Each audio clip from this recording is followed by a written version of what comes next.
Blood and Briar, Chapter 5, Farmhouse. Dillard called suddenly, just after dawn. George heard the first ring and debated whether to ignore it. He had already woke up twice earlier and was half asleep. He glared at the phone, an assumption in his mind that it was the wife in need of something enormously important and equally pointless, and always in a hurry. George, dear, this is your lovely wife. Could you do me a favor? I know this is my wife. What do you want? Dear, not in that tone of voice. So early in the morning. What is it, dear? You know that thing I have in the bedroom closet? Which thing is that? This was etched in his brain for how many times this exact exchange had occurred, word for word. The wife insisted he get a cell phone, and he loathed it more for that than the everyday annoyance of being called by telemarketers, or Dill, who always needed something. Dillard laughed at George about this. Ha, feel like a fool, right? Funny or not, silly old man, laugh at it or not. Just call me your second wife, but with a dick. It was always with a dick. The phone kept ringing. George grumbled. He snatched it up and leaned on his elbow. What? You still sleeping? Obviously. George planned to sleep in late, glaring at the clock. It was a few minutes after dawn. Obviously I'm sleeping. What the hell else would I be doing? Planning my funeral? Baking bread? Redoing my kitchen? Well, that's a bit nasty. And it's early yet. When favors come up with you attached, you always want the world from everyone involved. Well, it's not a lie. Bet your ass it's not. Every single time anyone asks old Dill for a favor, for all the favors he asks of everyone else, he laughs in their face. That's what you do, right? No, not just. What else? Oh, that's right. Doing you is a favor. That's what you say. Maybe I should call someone else then. You don't have anyone else. I've got plenty of people just begging me to do me favors. George laughed. Everyone hates that joke, and it's always at their expense. It's why no one asks you for favors. They laugh at the joke. They always do. George rubbed his eyes. What the hell do you want? You keep that attitude for your old lady, Georgie. Don't fucking call me Georgie. What do you want? It's very important. With you it always is. Critical, catastrophic. Still with the attitude. It is important, but I'm too far from town to do it myself. At this hour? Yes, at this hour. Too far away, or else I'd do it myself. Christ, Dill, just tell me. Or I'll just go back to sleep. Yeah, sure. Dillard coughed, jarring George awake.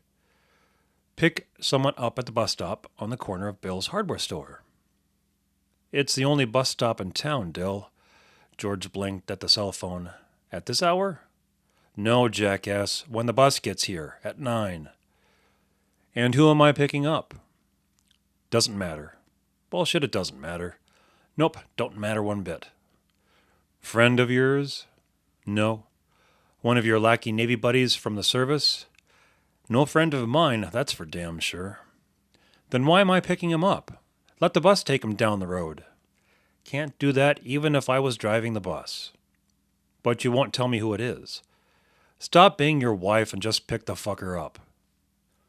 Dill coughed on the phone again, a noise that nearly split George's sagging head. 9. Hardware store, bus stop, and stop being your wife. The clock on the dashboard blinked. It was almost 1 in the afternoon. The bus was late, until the driver showed up and told George the schedule had changed because the company changed owners. Noon, sharp. 3 days instead of 5, and they've cut a lot of drivers all over the place. Whatever Dillard knew that he refused to say, he ignored George's texts about it.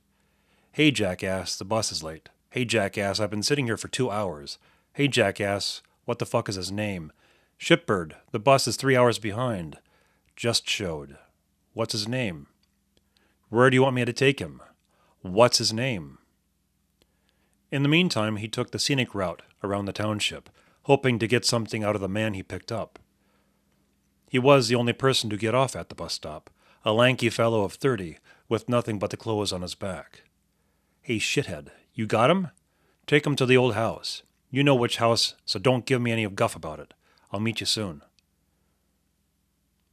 George watched the old house from the distance grow closer and closer. "I remember being a young man and racing my old truck down this road." George glared at the text and dropped the phone back into the door pocket. "Nothing changes. Every year I marvel at how fast things grow. I remember when that fence over there was new. That tractor over in the bushes, I remember Mr. Conway buying that new." A watched clock never ticks. One stares back at the passage of time and hopes to freeze the falling moments, or catch them, and save them from falling into eternity. Trees lining the driveway up to the house grew like the trees along the streets in town. Saplings, as big around as his boyhood arms, grew to be as thick as the same old man with a gut. Time is unforgiving. A look in the mirror was a realization out of short-term amnesia of what the face looked like from before. Still, nothing changes. Suddenly that marvel at time turned into bitterness. George was probably around 40 or 45 when he didn't like seeing how fast those trees grew, or the trees in his own backyard that were planted the summer the wife gave birth to their first child, or how fast the grass grew, or how fast he had to get after the weeds before they took over the whole town. Time moved so fast with age. The years become hours and the seasons become minutes. The wife never shared her contempt of her husband with their children.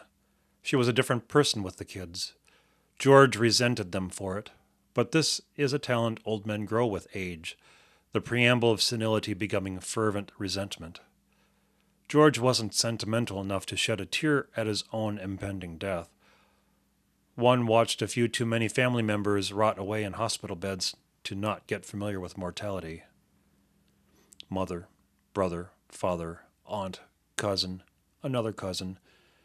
In the end, booze, cigarettes, bad food, workplace stress, divorces, and blood feuds had more sway on the long-term lifespan in his family than old age. Regardless, in the end, there was only the end. George Grass pulled into the driveway. "What did he die of?" The young man repeated the question. Grass shrugged. "Don't know. Lots of things an old man could die of. Heart attack, cancer, a greedy child." "Greedy child?" "No, forget I said that. But it's what happens." "And there was no body?" "That's how we don't know what got him." "I see." "I hope so. Your grandfather was mostly bound to a cane and a walker. It's not as if he could go bouncing around the jungles or the deserts of the world. No parties with babes and bouncing titties. Just an old man." Grandfather. That had to be the explanation. This man was too young to be a son. Grass looked over at the young man, being more certain of his opinion. Why make it a secret unless there was some devious motive or rotten secret different from the reason Dillard wouldn't say the name? It brought George to a bold guess. "I'll be honest, you're not much of a grandson if you didn't know any of that already."